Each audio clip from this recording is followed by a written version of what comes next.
Hello friends, आज की recipe है ओट्स का पराठा।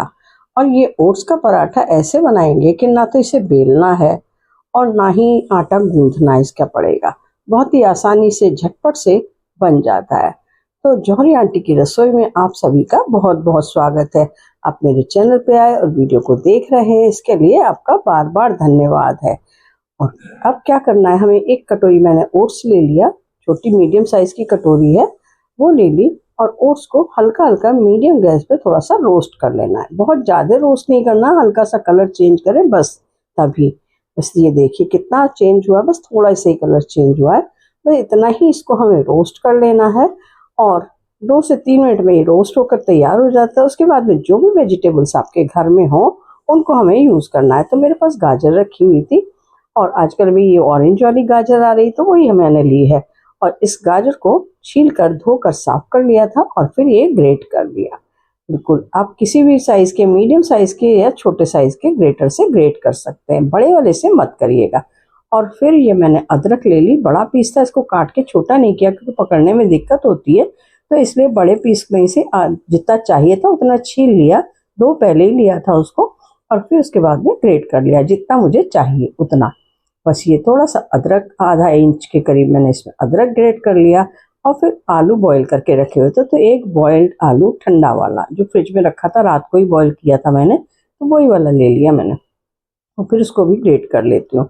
इसके बाद में इसमें हम कुछ मसाले ऐड करेंगे। आपके पास में अगर कैप्सिकम हो, कलरफुल कैप्सिकम हो, तो उसको भी बिल्कुल बारीक ग्रेट करके ले सकते हैं। यानी जो भी सब्जी आपको लेनी है वो ग्रेट करके ही लें तो ज़्यादा अच्छा है। बस ये हो गया ना।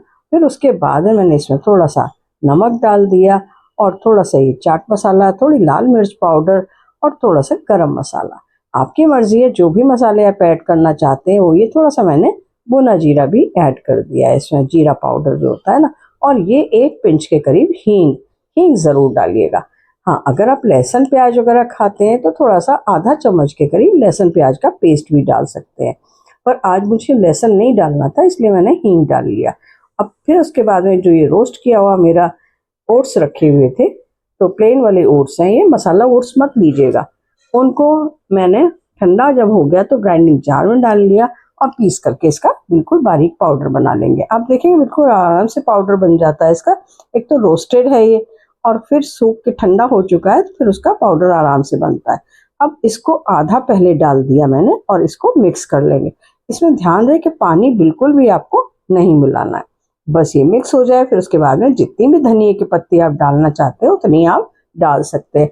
हाँ, अगर मौसम ये बरसाती वाला नहीं है तो फिर आप थोड़ा सा पालक ऐड कर सकते हैं, क्योंकि कहते हैं बरसाती मौसम में पत्ते वाली सब्जियां ज़्यादा नहीं खानी चाहिए। जैसे पत्ता गोभी हो गई और पालक हो गया, मेथी आती ही नहीं है आजकल के दिनों में, तो वो चीज़ें आपको नहीं खानी है, तो धनिया पत्ती आप डाल दीजिए।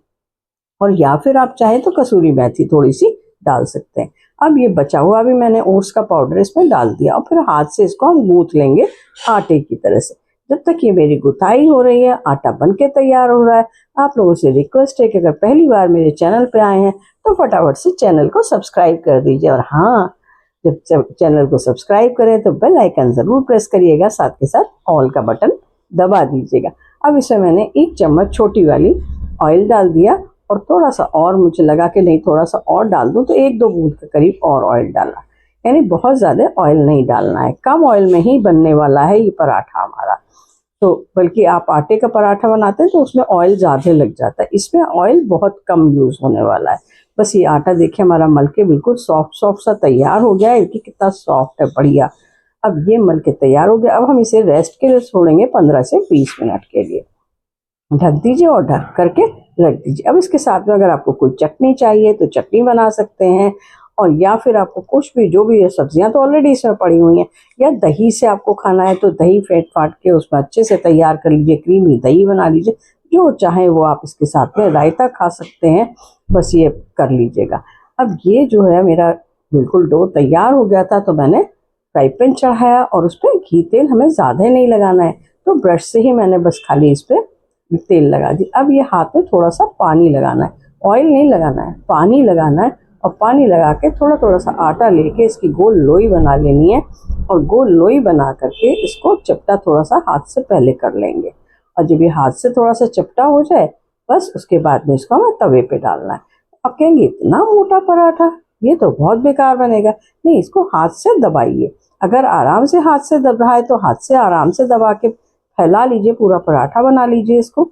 और नहीं तो कटोरी के तले में आप थोड़ा सा ऑयल लगाइए तो चिकनाई आ जाएगी, तो ये चिपकेगा नहीं, और फिर इसे फैला दीजिए। इसी तरीके से दूसरा पराठा बनेगा। तो दूसरा पराठा बनाने के लिए मैंने थोड़ा सा ऑयल इस पे तवे पर और लगाया, और फिर उसके बाद में इसको कटोरी से आराम से फैला दिया।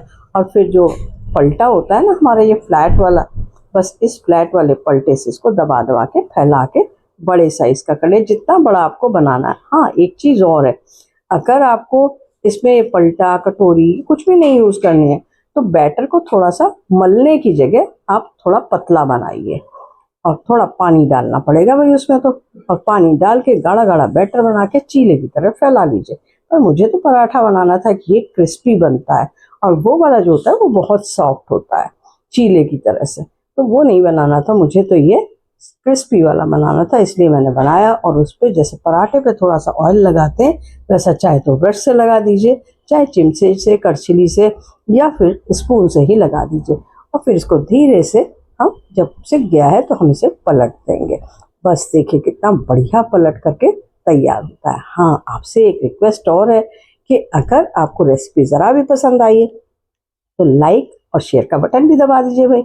और हाँ, कमेंट करके ये ज़रूर बता दीजिए कि आपने मेरी रेसिपी को कहाँ से एंजॉय किया और आप कहाँ को बिलोंग करते हैं। और आप इसी तरह से मेरे चैनल पे बने रहिए, वीडियोस को देखते रहिए, एंजॉय करते रहिए। मैंने तोरई की चटनी बनाई थी तो मैं इसके साथ में तोरई की चटनी सर्व कर रही हूँ।